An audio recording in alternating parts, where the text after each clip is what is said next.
అలాగే మనం ఎక్కువగా అనుకుంటున్న ఈ రోజుల్లో అనుకుంటున్న యోగం గురించి కొన్ని అధ్యాయాలు వరుసగా కనబడుతున్నాయి. యోగం గురించి అద్భుతమైన అంశంలో కనబడతాయి. అంటే పతంజలి యోగం అనేది సనాతన ధర్మం నుంచి వేరు చేసి అది వాళ్ళ యోగా అని చెప్పుకోవడానికి ప్రయత్నించున్న ఈ రోజుల్లో యోగం అనేది కేవలం సనాతన ధర్మం మాత్రమే ప్రపంచానికి ఇచ్చిన కానుక. ఇది తెలుసుకోవాలి. మంత్రము, యంత్రము, తంత్రము, వేదాంతము ఇత్యాదులు ఎలాగో యోగం కూడా అదేవిధంగా భారతదేశం సనాతన ధర్మంలోంచి వచ్చింది. ఇప్పుడు ఏం జరుగుతున్నారంటే ఆ యోగం తీసుకు దాని యోగా అని పేరు పెట్టి వాటివేవో తగిలించుకుంటూ వెళ్ళిపోతూ అనంతమైన యోగ శాస్త్రంలో 2 ముక్కలు పట్టుకుని అదే యోగా అని భ్రమింపజేస్తూ వెళుతుంది. అదేవిధంగా ఆత్మవిజ్ఞానం గురించి చెప్పిన వేదాంత శాస్త్రాన్ని కాన్షియస్నెస్ స్టడీస్ అని పేరు మార్చేసుకుని వాటిని యూనివర్సిటీస్లో వాటిల్లో చెప్తూ మన వాటి నుంచి తీసుకుని వాళ్ళు ఓన్ చేసుకోవాలని ప్రయత్నిస్తున్నారు. మనం మౌనం వహిస్తున్నాం. ఎందుకంటే అవి మన విద్యలోని మనకు తెలియవు, మన పిల్లలకి తెలియకుండా జాగ్రత్త పడుతున్నాం. కానీ ఇవి మన విద్యలని తెలుసుకోవాలి. యోగం గురించి అద్భుతమైన అంశములు చాలా చాలా చెప్పాడు ఇక్కడ.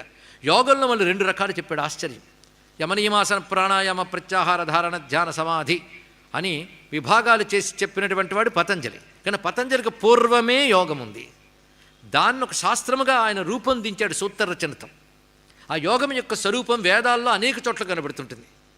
ఉపనిషత్తుల్లో కూడా దహరోపాసన ఇత్యాదులు ఎందు వాటిని చూపిస్తారు. ఇక్కడ అసలు ఉపాసనలో యోగం లేనిది ఉపాసన లేదు, యోగం లేనిది మనోనిగ్రహం లేదు, నిగ్రహం కాని మనస్సు పరమాత్మని చింతించలేదు. అది యోగ చిత్తవృత్తి నిరోధ అనేటువంటి పతంజలి యోగ సూత్రాన్ని చూస్తే ఆ యోగం యొక్క ప్రయోజనాలు 2 రకాలు. యోగాన్ని చక్కగా అభ్యసిస్తే అణిమాద్యష్ట సిద్ధులు లభిస్తాయి, అందులో సందేహం లేదు.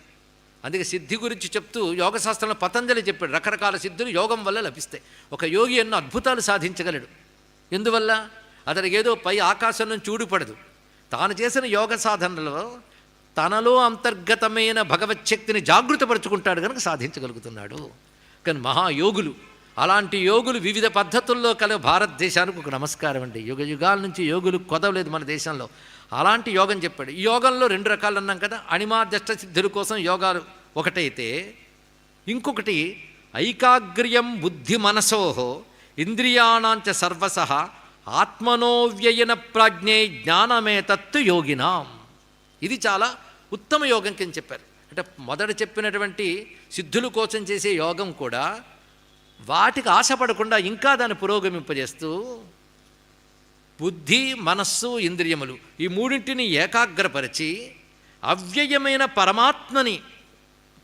పరమాత్మ యందు దృష్టిని పెట్టి చేసే సాధనే అసలైన యోగము. ఇది తెలుసుకోవాల్సింది ఇక్కడ.